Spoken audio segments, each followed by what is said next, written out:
Paper dictation गति 100 word पर minute start.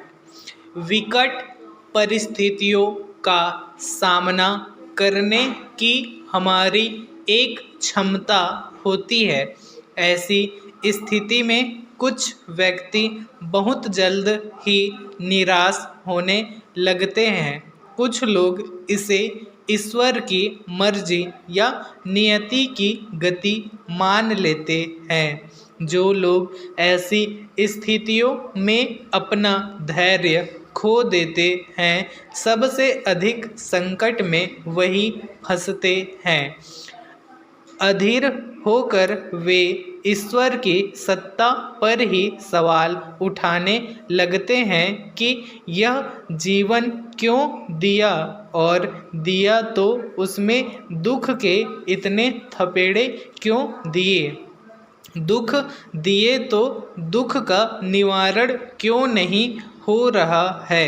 जबकि हमें यह स्मरण रखना चाहिए कि यदि इस प्रकृति ने हमें जन्म दिया तो इस नाते हम सभी उसकी ही संतान हैं।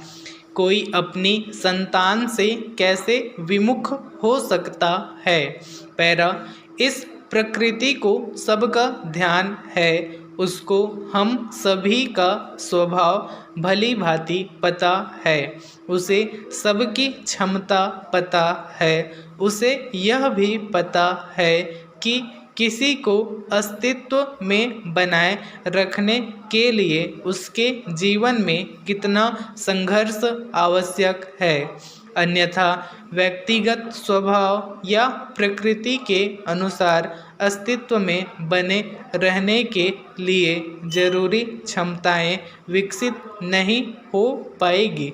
ठीक वैसे ही जैसे एक तितली, अगर तितली के लिए चुनौतीपूर्ण क्षण किसी भी प्रकार आसान हो जाए तो तात्कालिक तौर पर तो वह उसके लिए बेहतर है, लेकिन उसके बाद की बड़ी चुनौती वह सह नहीं पाती है। ओशो कहते हैं, अगर बहुत सुरक्षा मिले और कोई संघर्ष न हो तो रीढ़ टूट जाती है। रीढ़ बनती ही संघर्ष में है। तुम जितना संघर्ष करते हो उतनी ही तुम्हारी रीढ़ मजबूत होती है। इसलिए हमें प्रकृति के नियम पर भरोसा रखना होगा, हमें ईश्वर पर भरोसा रखना होगा।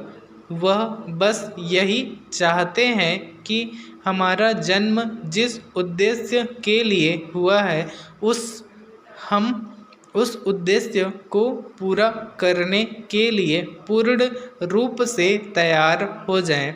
हमेशा यह याद रखिए कि जिसके जीवन में अभूतपूर्व संघर्ष आया है वही अभूतपूर्व सफलता के योग्य भी बन सका है। उन करोड़ों लोगों से अलग है जिसने उनकी तुलना में आसान जीवन जिया है।